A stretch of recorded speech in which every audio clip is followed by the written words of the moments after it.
সূর্যোদয় আর সূর্যাস্তের বেলাভূমি, কুয়াকাটা সমুদ্র সৈকত একই স্থান থেকে দিনের শুরু ও শেষ দেখার সুযোগ থাকায় পর্যটকদের কাছে সাগরকন্যার কদর একটু বেশি। যোগাযোগ ব্যবস্থা সহজ হওয়ায় কুয়াকাটায় বেড়েছে পর্যটকদের আনাগোনা। আশা করা হচ্ছে ঈদের টানা ছুটিতে এ সংখ্যা আরও বাড়বে। পর্যটকদের বরণ করে নিতে হোটেল মোটেল ও রিসোর্টগুলো সেজেছে নতুন সাজে। ইতিমধ্যে অধিকাংশ হোটেল মোটেল অগ্রিম বুকিং শেষ হয়ে গেছে। দোকান ঠিকঠাক মতো সাজাইতেছি, আশা করি ঈদে বেচাকেনা ভালো হবে।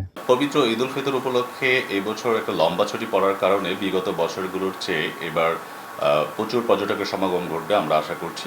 আমাদের হোটেল খান প্যালেসে অলরেডি 60 থেকে 70% রুম বুকিং হয়ে গেছে। আমাদের অনলাইনেও বুকিং হচ্ছে, প্লাস আমাদের ওভার দ্য ফোনেও বুকিং হচ্ছে, তাতে আমাদের অলমোস্ট 50%-এর মতো রুম বুকড হয়ে গেছে। মূলত আমাদের দেশীয় কালচারাল ফুডগুলোকে নিয়ে আমরা মেনু সাজিয়েছি। এটি একটি, সেখানে লাইভ কুকিং থাকবে, বারবিকিউ থাকবে। দেখি যে না ভালো অপরচুনিটি আসতে বা অফার সুযোগ আসতেছে, গেস্ট আসছে, তাহলে ডিসকাউন্ট পলিসিটা আরো বাড়িয়ে দেওয়ার চেষ্টা করব আমরা। তারকা মানের হোটেলগুলোতেও 40% পর্যন্ত টাকা ছাড় দেওয়া হচ্ছে বলে জানিয়েছেন কর্তৃপক্ষ।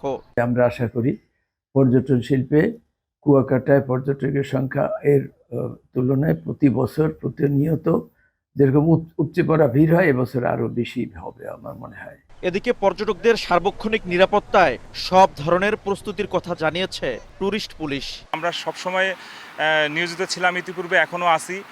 আপনারা আসেন, ইনশাল্লাহ আসন্ন ঈদে আপনাদের উপস্থিতি আমরা কাম্য করি, কোনো অসুবিধা হবে না। আর সর্বত্রই আমরা আপনাদের সেবায় নিয়োজিত থাকব। 1996 সালে কুয়াকাটাকে পর্যটন কেন্দ্র হিসেবে ঘোষণা করা হয়। বর্তমানে কুয়াকাটায় 2 শতাধিক ছোট বড় হোটেল মোটেল রয়েছে। শিকদার জাবির হোসেন, সময় সংবাদ, পটুয়াখালী।